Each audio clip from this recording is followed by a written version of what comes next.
What's up guys, magandang araw sa inyo at nandito na naman po tayo sa ating YouTube channel, kung saan yung huling video natin ay ito yung update. Akala ko guys mga nasa 50 lang yung nabuhay, hindi ko alam bakit sobrang dami pala. Sorry sa may lagaslas ng tubig.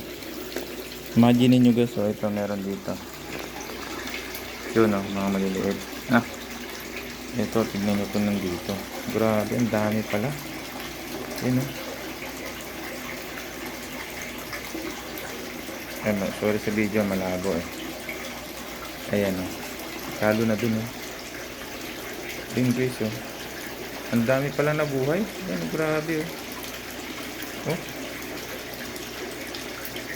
Ano ba yan? Yan po, nagkalat dito, Ang dami. Akala ko mga 50 lang. Ayun,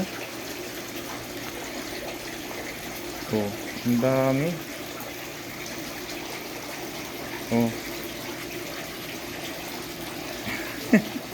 Hybrid na to guys. Itong nag-breed dito. Hybrid. Ayun, grabe. Akala ko naman kakaunti lang to. Para naging breeding pond na ito. Hindi ko alam bakit nakabreed sila dito. Dati naman hindi ako nakaka-breed dito. Yan lang guys yung update. Pero grabe talaga, ang dami. Mayroon pa dito sa gilid Yun yung nagkalat dito. Ang dami. Ayun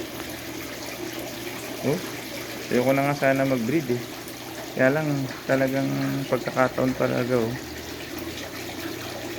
hybrid na to guys. Pero hayaan ko lang muna to, medyo maganda naman yung tubig dito, kaya safe naman sila. Buti nga hindi sila kinakain ng mga mga parents ng mga parents nila. Ayun, ang dami hindi pa sa paligid na yun Sorry sa video guys Ang dami nandun sa dulo na. Sige guys, yan lang yung muna yung update. Bali wala tayong ka-idea makakabreed tayo dito. Kaya thank you guys and God bless.